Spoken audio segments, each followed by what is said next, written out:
Vamos a dar inicio a esta tercera clase de neurofisiología. Como siempre, acá les dejo el temario de la misma, lo que vamos a tratar de desarrollar. Esta clase sí va a tratar de todo lo que es el sistema somatosensorial. Para entender lo que es el sistema somatosensorial, lo que tenemos que entender sí es que es un sistema que está mediado por receptores. Bien. También tenemos que saber diferenciar cuando hablamos de receptores, que podemos emplear esa palabra para dos estructuras o dos elementos distintos. Podemos hablar de receptor como una estructura de membrana conformada por proteínas, que es afín a un elemento específico, o podemos hablar de receptor como una célula especializada o estructura especializada que convierte un estímulo en una señal eléctrica. En ese sentido, en esa definición es la que nos vamos a centrar en la parte de somatosensorial. Así que es que podemos dividir a los receptores en dos grandes grupos. Tenemos por un lado los receptores centrales, que son aquellos que están cerca de lo que es el sistema nervioso central y dan los sentidos especiales que vamos a ver más adelante en otras clases, como son los ojos, la visión, la audición y el equilibrio, el gusto y el olfato. Y después tenemos receptores periféricos, que son los que están alejados o por fuera de lo que es el sistema nervioso central. Son los quimio, osmo, termo, varoreceptores, propioreceptores y otros mecanorreceptores, ¿sí? Todos estos son los que vamos a ver en esta clase. Bien. Esta clase tiene que ver con lo que se denomina sistema entonces somatosensorial. El sistema somatosensorial es un sistema que capta los estímulos que le llegan al cuerpo. Estos estímulos son procesados o vienen de tres grandes estructuras: la interoceptiva, la exteroceptiva y la propioceptiva. ¿Qué es lo interoceptivo? Es todo aquel estímulo que es inconsciente, ¿sí? Por ejemplo, son los quimiorreceptores que sensan nuestro pH, la TA, la presión arterial, son todos estímulos internos de los cuales nosotros no tenemos conciencia o no los percibimos, ¿bien? Después tenemos todo lo que es exteroceptivo. Lo exteroceptivo son estímulos conscientes y son por los que percibimos o captamos, por ejemplo, la temperatura, el dolor, una vibración. Son todos estímulos externos. Y por último, el sistema propioceptivo, que es un sistema cuyos sensores están a nivel articular y musculotendinoso, como por ejemplo en la planta de los pies, y lo que hacen es informar a nuestro sistema nervioso central de la posición de nuestro cuerpo en el espacio, ¿sí? Bien, vamos a ver esto. Un estímulo es captado por un receptor. Ese receptor transforma ese estímulo en una sensación. Con la percepción, que es un proceso cognitivo básico, lo que se logra es concientizar la sensación que produjo ese estímulo. ¿Sí? Son diferentes palabras muy parecidas, pero que ya vamos a ir viendo que todas implican un pasito más. Yo recién les hablaba de, por ejemplo, interoceptivos, estímulos o sensores interoceptivos y exteroceptivo, y que lo interoceptivo no era consciente, ¿sí? ¿Por qué un estímulo no es consciente? Los estímulos que no son conscientes son aquellos cuya vía no llega a la corteza del sistema nervioso central, ¿sí? Al cerebro. Bien, cerebro, pero hablando obviamente de corteza.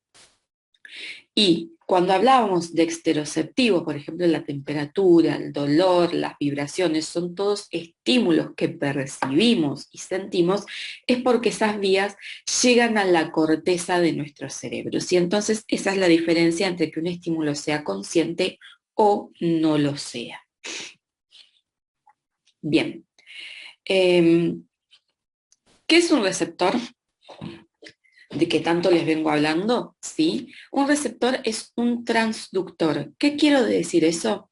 Que un receptor es una estructura, una célula especializada, un tejido que convierte un estímulo, ya sea físico o químico, en una señal intracelular. ¿sí?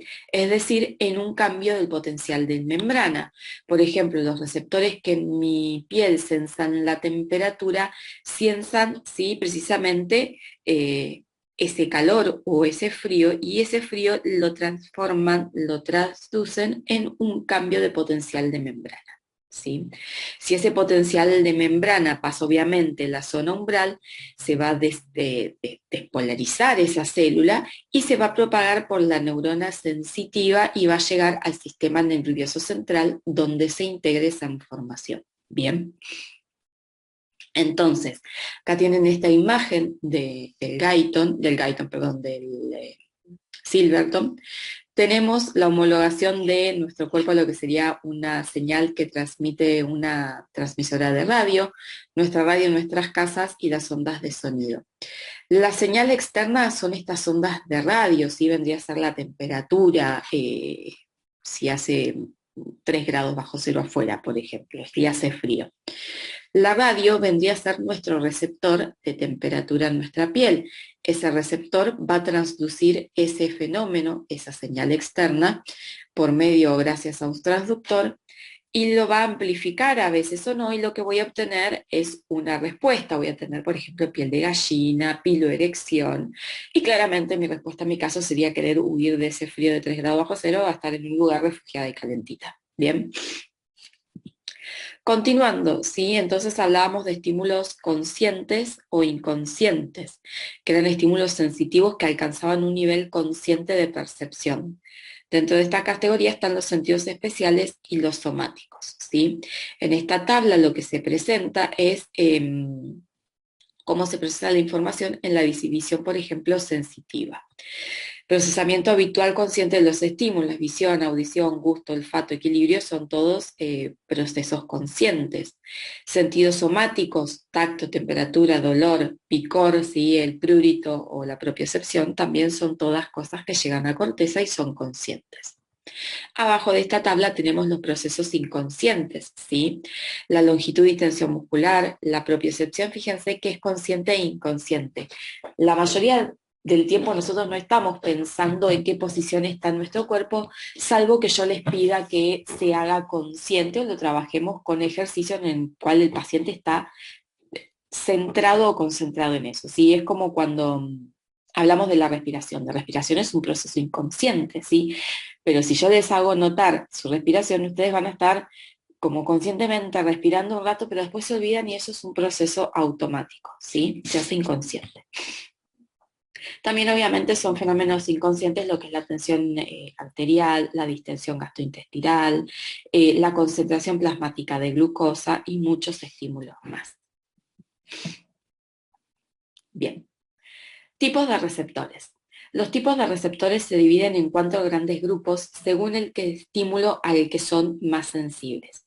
Quimiorreceptores van a sensar precisamente elementos químicos. Mecanorreceptores van a percibir energía mecánica, presión, gravedad, vibración o aceleración, sí, precisamente efectos o elementos mecánicos. Termorreceptores van a sensar lo que es la temperatura y los fotorreceptores son los que van a sensar la luz, ¿sí? Los mecanorreceptores, aunque son sensibles, por ejemplo, a la presión y la gravedad, pueden a veces responder a otro si el estímulo es lo suficientemente intenso. No solo los mecanos, los fotorreceptores también, en realidad cualquiera, ¿sí? ¿Qué quiere decir esto? Por ejemplo, los conos y bastones que están en nuestros ojos, que son los que nos permiten ver, perciben luz, ¿sí? Ya vamos a ver, es un proceso bastante complejo la visión. Y perciben solo luz, ¿sí? Son fotorreceptores. Pero ¿qué pasa? Seguramente alguien alguna vez se ha pegado en un ojo, espero que no la mayoría de ustedes, y ¿qué empieza a pasar? El estímulo ahí no fue la luz, fue un golpe. ¿Y qué es lo que pasa cuando se golpean en el ojo? Ven destellos de luz, ¿sí? Con manchitas de colores. Eso es un efecto mecánico, como un golpe, una presión en el globo ocular, fue lo suficientemente intenso como para estimular a mis fotorreceptores y por eso esa información fallida de que veo destellos de luz o cositas de colores. Bien, entonces, todos son sensibles al estímulo que perciben, pero si hay algún otro estímulo muy, muy intenso, puede estimularlos igual, dando información obviamente errónea. Bien, receptores sensitivos. Receptores sensitivos pueden ser de 2 tipos / 3, ¿sí? Vamos a verlos. Tenemos el primer receptor, sí, que es una neurona que se especializa en percibir estímulos, ¿sí? Son simples, son neuronas con terminaciones nerviosas libres y pueden tener axones mielínicos o amielínicos. Que un axón sea mielínico o amielínico lo va a hacer simplemente que haya es un cambio en la velocidad de conducción de esa información, que vaya más rápido o que vaya más lento, ¿sí? Después tenemos, en el segundo lugar, los receptores nerviosos complejos. ¿Qué tienen? ¿Qué características tienen? Es que tienen terminaciones nerviosas que están recubiertas, fíjense como acá, por una cápsula de un tejido conectivo, ¿sí? Acá, como dice bien el texto, esto es un corpúsculo de Pacini, que es un receptor del tacto. Pero esto no deja de ser una neurona que tiene precisamente una cápsula de un tejido distinto al nervioso en su extremo sensible, el extremo que percibes y esa sensación. Y en tercer lugar, tenemos los receptores sensitivos más especiales, que son los que trabajan en los sentidos especiales, ¿sí? Ya vamos a ver en la clase de sentidos especiales que lo que caracteriza a estos sentidos especiales, además de estar su receptor dentro o muy cerca del sistema nervioso central, es que el receptor acá no es una neurona, sino que es una célula especializada. Bien, entonces por eso les decía, acá tenemos 3 tipos de receptores, pero los podemos dividir en 2 grandes grupos.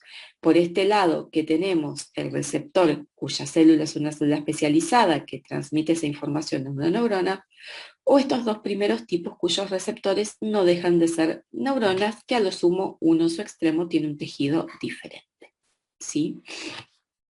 Bien.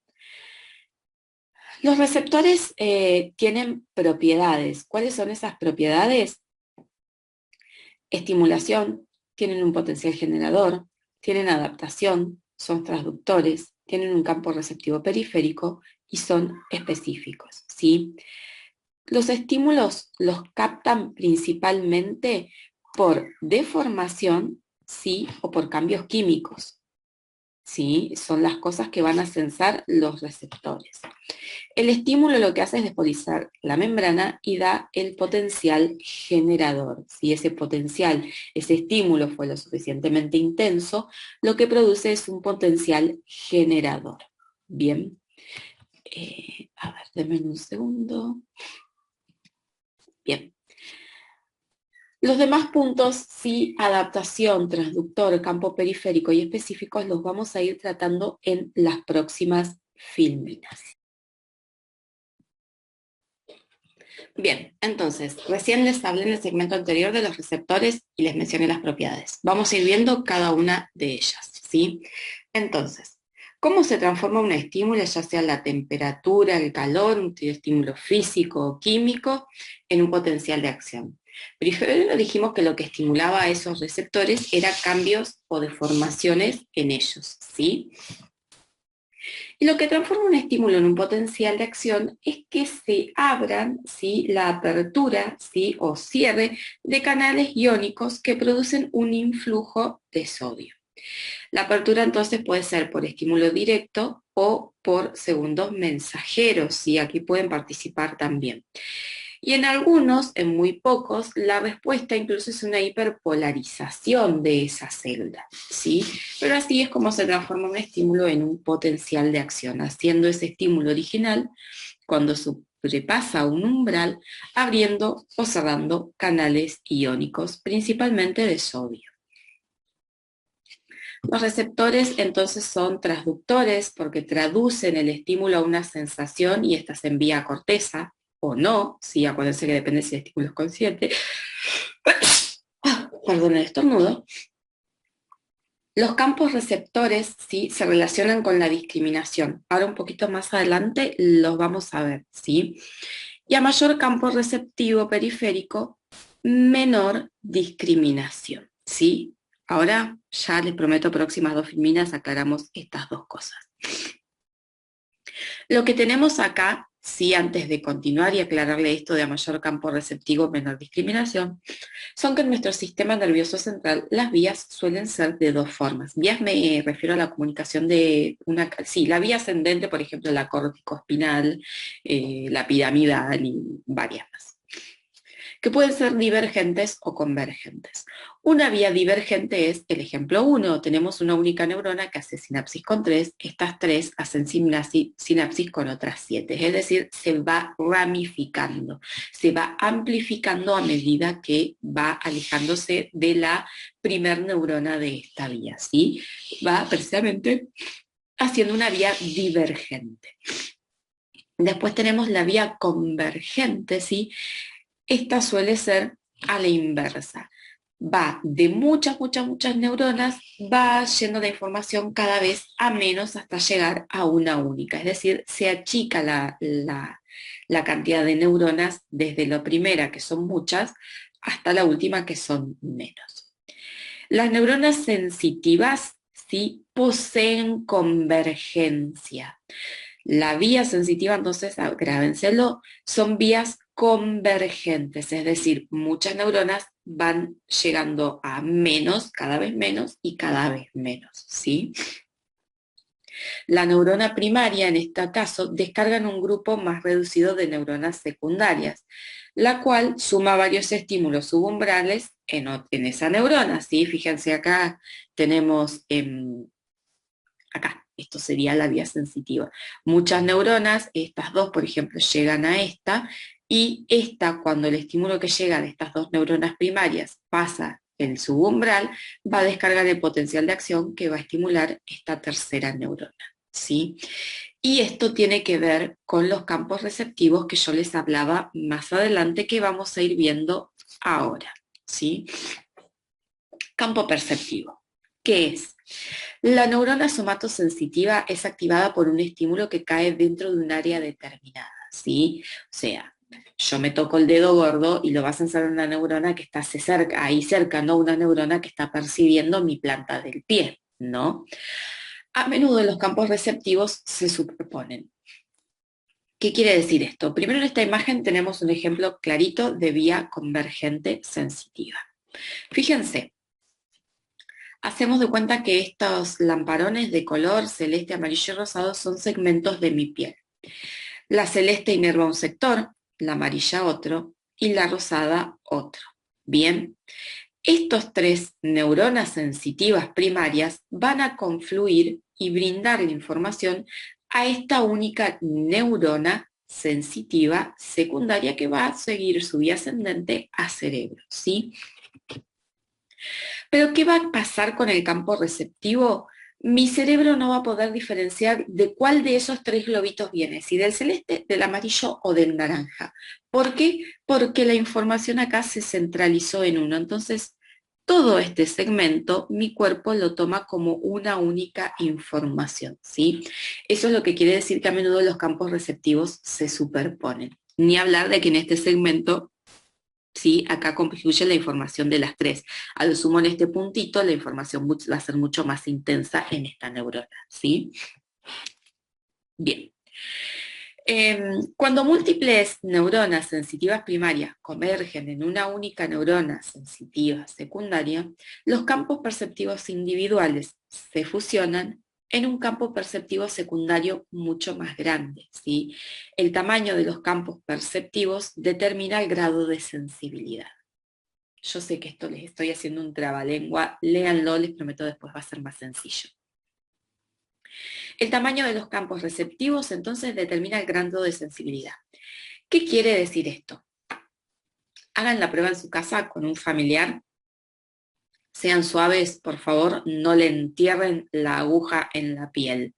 Agarren agujas, si tienen dos, y úsenlas del lado del que se pasaría el hilo, precisamente para no lesionar la piel de la otra persona, y agarren la espalda de esa persona, ¿sí? La sientan sin remera, obviamente, y pónganle, por ejemplo, una aguja en el omóplato izquierdo, otra aguja en el omóplato derecho.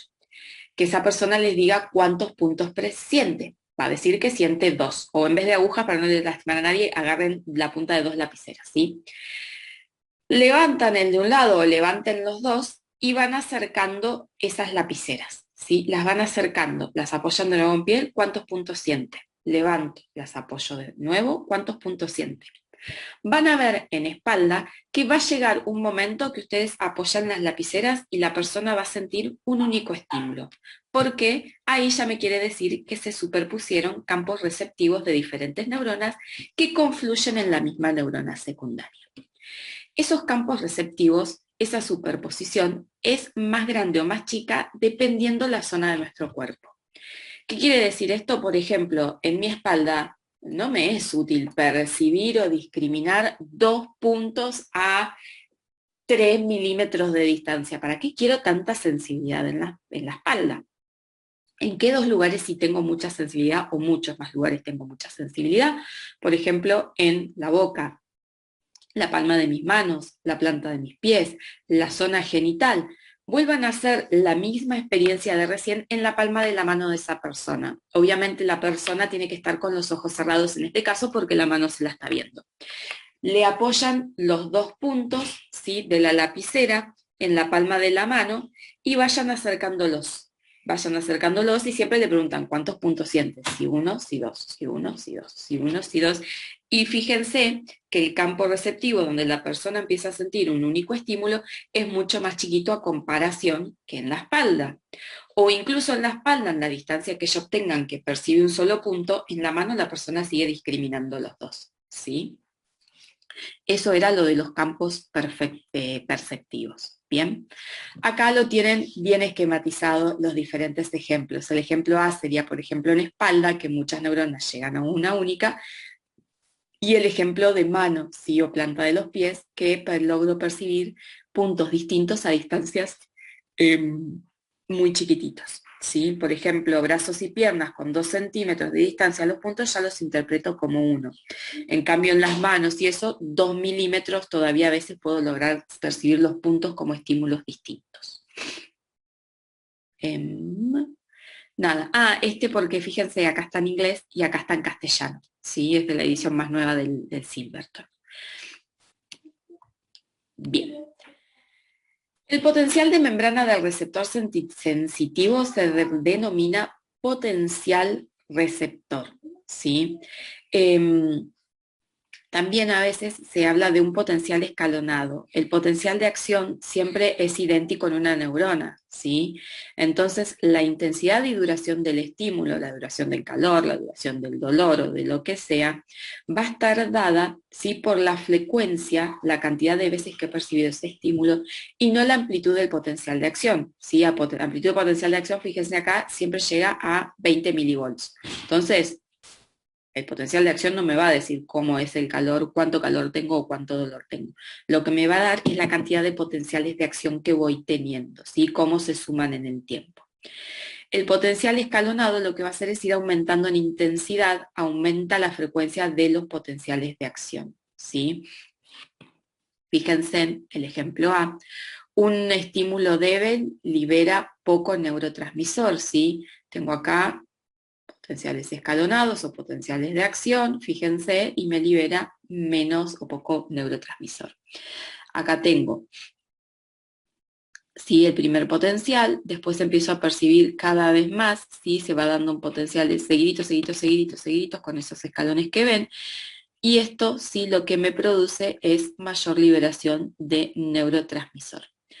Acá lo que tienen en la imagen, sí, para que lo entiendan, este primer potencial es en la zona gatillo, bien.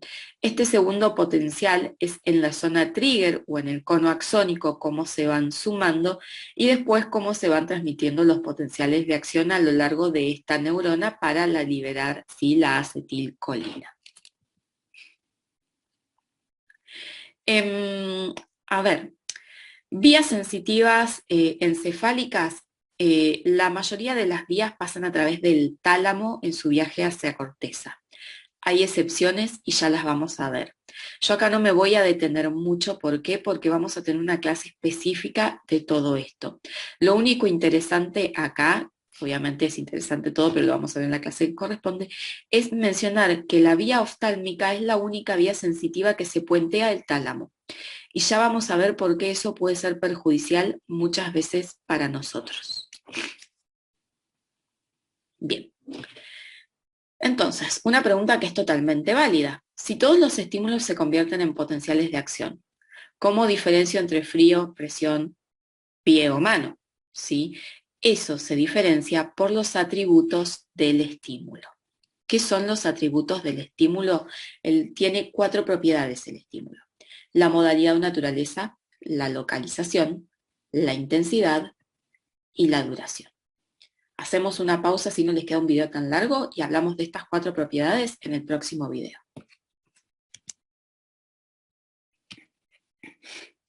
Bien, recién entonces les hablé de los atributos del estímulo y que ese atributo distinguía 4 propiedades: modalidad, localización, intensidad y duración.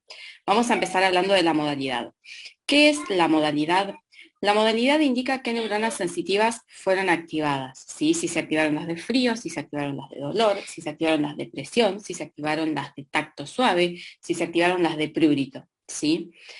Esto está indicado por el fin de la vía en el encéfalo. Donde termina esa vía, yo sé qué modalidad es lo que estoy percibiendo y de qué lugar, ¿sí? Esto es el principio de línea marcada. El encéfalo asocia una señal de un receptor con una modalidad específica. ¿Qué significa esto? Dando un ejemplo concreto. Por ejemplo, yo tengo en la palma de la mano un receptor sensible al frío. Mi cerebro no va a poder distinguir 2 cosas. Ya sea que yo esté tocando un cubito, que ese frío, sea real, o que se despolarice al receptor, ¿sí? Por un estímulo en encéfalo, que yo produzca un estímulo en el sector donde cae esa señal. Mi cerebro no va a saber si el estímulo fue directo en el cerebro. Obviamente eso se puede hacer solo en condiciones de laboratorio, ¿no? Si fue porque frío que percibí de verdad o por ese estímulo directamente ahí con un electrodo en esa área específica de la corteza. Bien, entonces esto tiene que ver con neuronas específicas y un receptor que está en un área específica, no el receptor, sino que llega la información a un área específica del cerebro. Próxima propiedad, ¿sí? Vamos a hablar de localización. ¿Cómo se localiza? Esto tiene que ver con la corteza sensitiva, ¿sí? Acuérdense que tenemos un homúnculo motor y un homúnculo sensitivo. Las regiones sensitivas del cerebro están altamente organizadas. Si fijamos acá en esta imagen, tenemos un corte, ¿sí? Frontal del encéfalo que está esquematizado y ampliado. Fíjense, no es una zona muy grande, pero la zona genital abarca una zona importante. Plantas de los pies ocupa casi la misma parte que lo que serían mi pierna y muslo, la parte de tronco, y fíjense qué representación grande tiene la mano, dedo índice en particular, lo que es cara, mandíbula y nariz, ¿sí? Entonces, el estimular con electrodo, también, volviendo al ejemplo de antes, en la corteza, en la zona de mi dedo gordo, mi cerebro no va a saber, va a decir, me están tocando el dedo, ¿sí? O el ejemplo de antes, si yo estimulo con un electrodo, donde cae la señal del frío, va a decir, tengo frío. Y así es como yo sé, tengo frío y en qué parte, ¿bien? Pero bueno, están estas cosas, claramente uno esto lo habla desde que se hacen experimentos, pero nadie en el cerebro tiene un electrodo metido para saber si está tocando frío o no, ¿sí? O engañarlo. Pero de esta forma, sí, con esta representación gráfica que tiene nuestra corteza sensitiva, nuestro cuerpo logra decir dónde está el estímulo. Y acuérdense, esto tiene que ver, ¿se acuerdan con lo que hablábamos antes de la discriminación del estímulo, ir acercando los 2 puntos? Eso tiene que ver precisamente por esto, ¿sí? Las zonas de superposición, ¿se acuerdan? Fíjense qué poquita parte de mi corteza está destinada a sentir la espalda y casi la misma zona de corteza en tamaño está destinada a sentir mi palma de la mano y más específicamente el dedo índice. Bien. Bueno, localización. Tiene que ver entonces con lo que hablábamos antes, con esto que las vías son convergentes. ¿Y qué tiene que ver esta imagen? ¿Sí? Esta imagen habla de una inhibición lateral. ¿Qué significa eso? Fíjense en la primera imagen, tengo un alfiler que cae en una zona determinada de piel. Fíjense que la zona bien colindante, en verde oscuro de ese alfiler, estimula mucho a esta neurona B.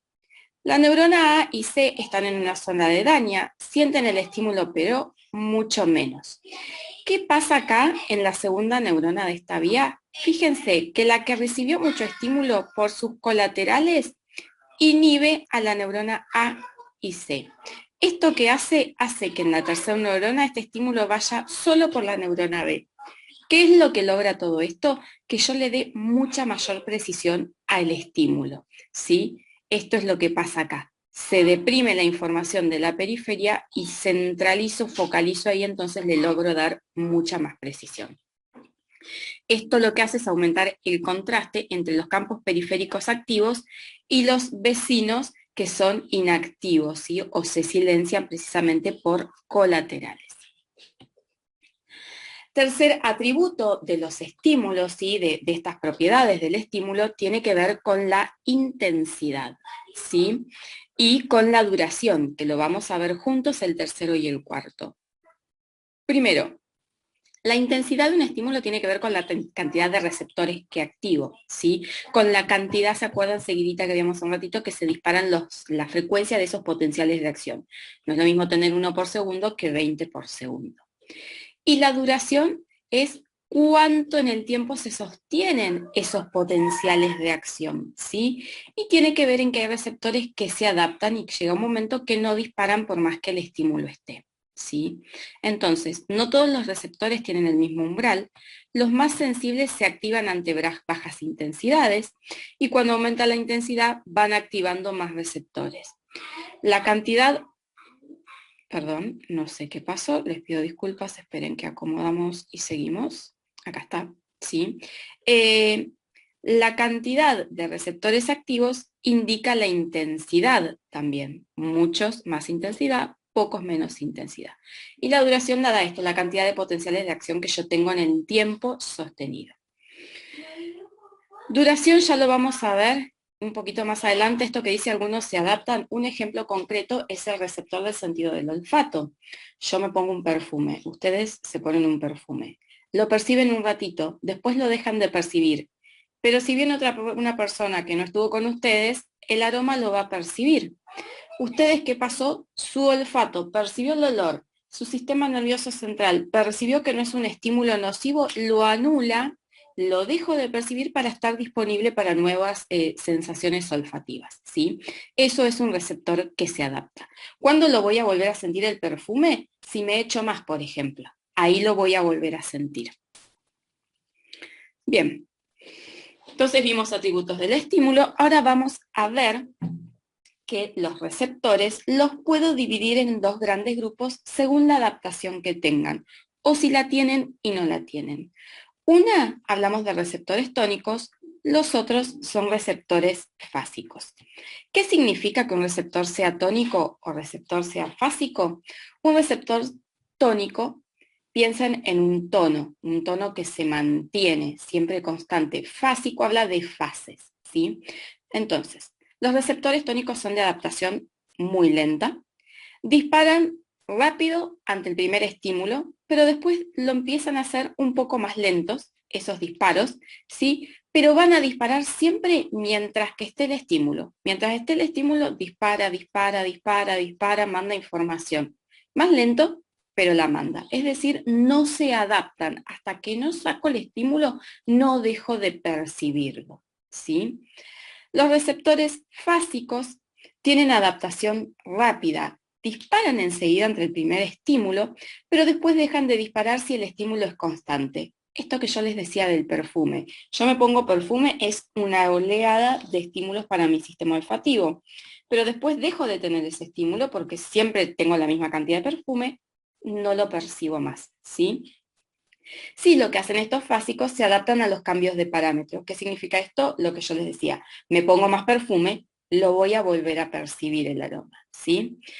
Entonces, los fásicos permiten a nuestro cuerpo estímulos que ya fueron evaluados y que no nos ponen en riesgo nuestra homeostasis, anularlos, ¿sí? En cambio, los tónicos, por lo que sensan, van a estar informándonos siempre. ¿Sí? Por ejemplo, temperatura, va a estar mandando información siempre, puedo percibirla más, pero no dejo de sentirla nunca la temperatura, ¿sí? Bien. Acá es esto un ejemplo sí, gráfico de la adaptación. Tienen los receptores tónicos en la columna A, los fásicos en la columna B. Sí, fíjense que acá se aplica el estímulo en el tónico, fíjense que es lo que decía yo recién, muchos estímulos al principio, pero que después más pausado, pero siempre está disparando hasta que saco el estímulo. Saco el estímulo y fíjense que desaparecen en el tiempo los potenciales de acción. Ejemplo B, sí, los receptores fásicos entonces respondían rápido enseguida, después dejan de responder si no cambio el atributo. Acá está bien esquematizado. 3 potenciales de acción, ni bien aplique el estímulo se hace constante en el tiempo, desaparece la información, y acá cuando cae la rampa, saque el estímulo. Bien, por eso no volví a percibir esa información. Bien, resumen. Vamos a ver. Cada receptor entonces sensible a un único estímulo y a ese estímulo, salvo que otro estímulo supere por su intensidad el umbral y gatille, como el ejemplo que les di de un golpe en el ojo. Un estímulo entonces por encima del umbral desencadena un potencial de acción. La localización y modalidad está indicada por el receptor activado. ¿Sí? Esto de que mi palma de la mano cae en una zona determinada de mi corteza sensitiva, y la modalidad también, ¿sí? Al área que va, y es la información de la vía que lleva. La intensidad y la duración la dan los patrones de los potenciales de acción. Intensidad, cuántos potenciales de acciones tengo, y la duración, cuánto en el tiempo se sostienen esos potenciales. Cada vía se proyecta a una región de corteza en particular, hablando de esto que hablamos un ratito, de lo sensitivo. Bien. Acá les hago una pausa y seguimos en el próximo segmento con lo que son los sentidos somáticos específicamente. Bien, para continuar con esta parte vamos a arrancar a ver lo que son los sentidos somáticos, ¿sí? Sentidos somáticos tenemos 4 modalidades: tacto, propiocepción, temperatura y nocicepción. Son todos receptores que encontramos ubicados ¿dónde? En piel y en vísceras, ¿sí? Las vías para la percepción somática proyectan todas a la corteza somatosensitiva y cerebelo, ¿sí?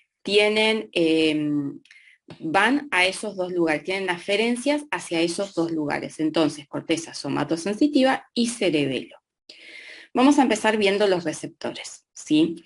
Tenemos receptores para el tacto, son los más comunes, y hay muchísimas variedades. Tenemos los corpúsculos de Pacini, que también a su vez de los del tacto son los más comunes, son fásicos, son de adaptación rápida. El más común es este que yo les hablaba, ¿vieron? ¿Se acuerdan hace unas líneas más atrás cuando hablábamos de los tipos de receptores y su complejidad? Este es una neurona, ¿sí? Bipolar, que en su extremo receptor tiene una vaina de tejido conectivo, ¿sí? Que rodea la terminación nerviosa, y esa vaina, al sufrir alguna deformación, manda la información, ¿sí?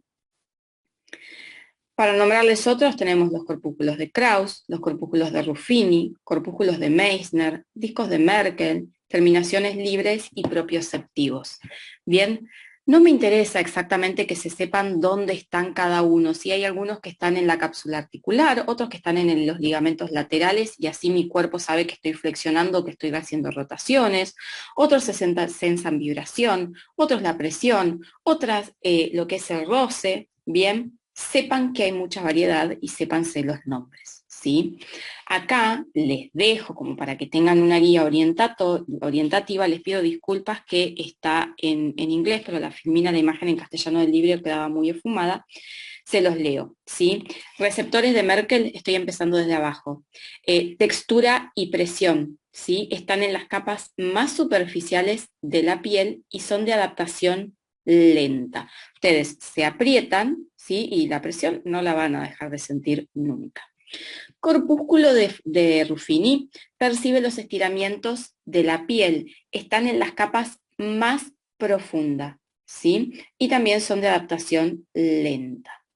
Lo que es corpúsculos de Pacini perciben la vibración, están también en las capas lentas de la piel y están, como los que les mostré anteriormente, encapsulados en tejido conectivo y son de adaptación rápida. Uno la vibración la siente un ratito, después se va acostumbrando. Corpúsculos de Meissner, ¿sí? Flutter es como también un tipo de vibración, pero distinta. Después le busco la traducción exacta. Sí, están las capas superficiales y también es de adaptación rápida. Y las terminaciones nerviosas libres sí sensan varios estímulos y presiones. Fíjense que presión puede ser entonces terminación libre, como el díscolo, el receptor de Merkel. Me interesa, receptores de temperatura, ¿sí? Los receptores de frío responden principalmente a temperaturas inferiores a la corporal, con lo cual se me buscan cuál es la temperatura corporal tarea para el hogar. Los receptores de calor son distintos los de frío y de calor, ¿sí? Perciben hasta los 45 grados y solo hasta los 45. ¿Por qué? Se los dejo de tarea para el hogar, me van a responder en la próxima clase que nos encontremos o me van a preguntar por qué perciben solamente hasta los 45 grados y no los 50, no los 48 o no los 90 grados, ¿sí? En cuanto a lo que son los receptores de la temperatura, tienen campos receptivos muy pequeños de hasta 1 milímetro, ¿sí? En 1 milímetro yo puedo diferenciar frío o calor, ¿bien? Igualmente tenemos más receptores para el frío que para el calor, ¿sí? En ambos casos son de adaptación lenta, más que nada si la temperatura está entre los 20 y 40 grados. Ya después cuesta más porque son temperaturas que percibimos como más nocivas, ¿sí? Por debajo de esas temperaturas, ya estos receptores de temperatura no se adaptan. Los nociceptores van a percibir diferentes estímulos nocivos, ¿sí? Para nuestro cuerpo. Son terminaciones nerviosas libres que responden a diferentes estímulos, ya sean químicos o mecánicos. Químicos como un ácido, mecánicos como un golpe o un corte, ¿sí? Un ejemplo concreto, por ejemplo, los receptores B1 de estos nociceptores son los que perciben el horno y la capsaicina. Otro desafío, me averiguan qué es la capsaicina y lo charlamos en clase.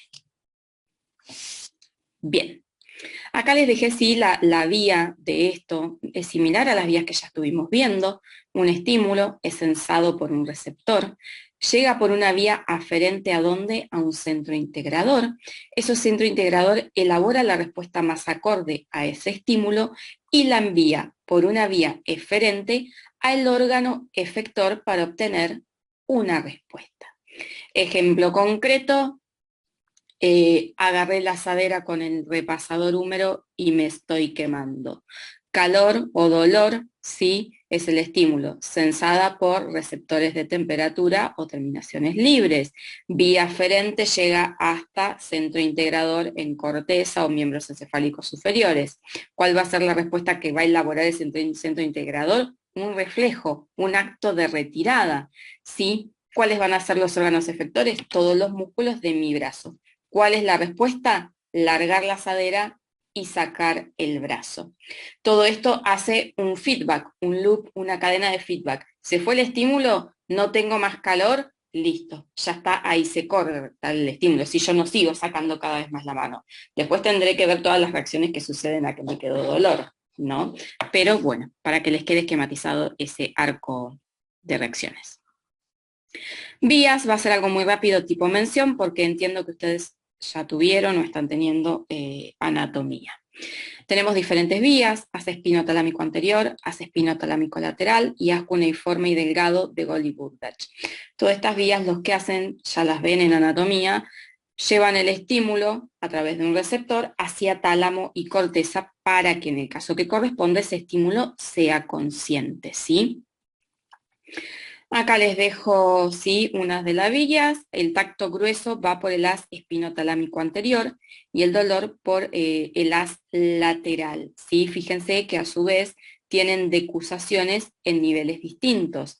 Esto sirve mucho, por ejemplo, para cuando un paciente tiene una lesión medular, entender por qué si tuvo una lesión en su segmento medular T7, una hemisección de la médula derecha, ¿por qué se le altera el tacto fino de un lado y por qué el tacto grueso del otro? ¿Sí? Está explicado en estas vías. Por eso la importancia de saberlas. Acá tenemos, sí, la vía que lleva al dolor, temperatura y tacto grueso, ¿sí? Nada, les muestra dónde está la decusación. Era la misma filmina de antes, perdón, con el paso 2, ¿sí? Fíjense que tacto fino, vibración y propiocepción cruzan en bulbo. Las tres vías, obviamente, siempre hacen todas la sinapsis en tálamo y después llegan a corteza para que el estímulo se haga consciente. Acá no quiero que se lo sepan, anatomía, verás si se los explican, es un tema más anatómico, saber sí que tenemos diferentes áreas en la corteza, auditiva primaria, gustativa primaria, visual, somatosensorial, motora, sensitiva primaria, todos diferentes lugares de mi corteza lo que cae la información. Y porque una información cae en corteza visual, mi sistema nervioso sabe que estoy viendo y lo que tiene que procesar para que se forme en mi retina o interprete en mi cerebro que lo que estoy viendo es una casa y no una manzana. ¿Sí? Igual estos son procesos bastante complejos desde lo cognitivo también. Acá tenemos el sistema dorsolemniscal, ¿sí? Y el anterolateral con sus colores respectivos. Fíjense que también se decusan en diferentes lugares. Bien. Nada, son datos, insisto, no es tema de fisiología, esto es más anatómico, así que prefiero pasarlos y que se centren en todo lo anterior que vimos. Y sistema anterolateral, a grandes rasgos, sí lleva tacto grueso, ¿sí? Es el haz espinotalámico anterior. El espinotalámico posterior, entonces, lleva temperatura y dolor. Bien. El de Goldie-Burdach, tacto fino. Si tienen que estudiarse algo, estudien esto, qué lleva cada haz y dónde se decusa. Pero les insisto, son temas muy anatómicos, bien, no tanto fisiológicos. Eso es todo por esta clase. Espero que se haya entendido y cualquier cosa lo charlamos en el encuentro sincrónico.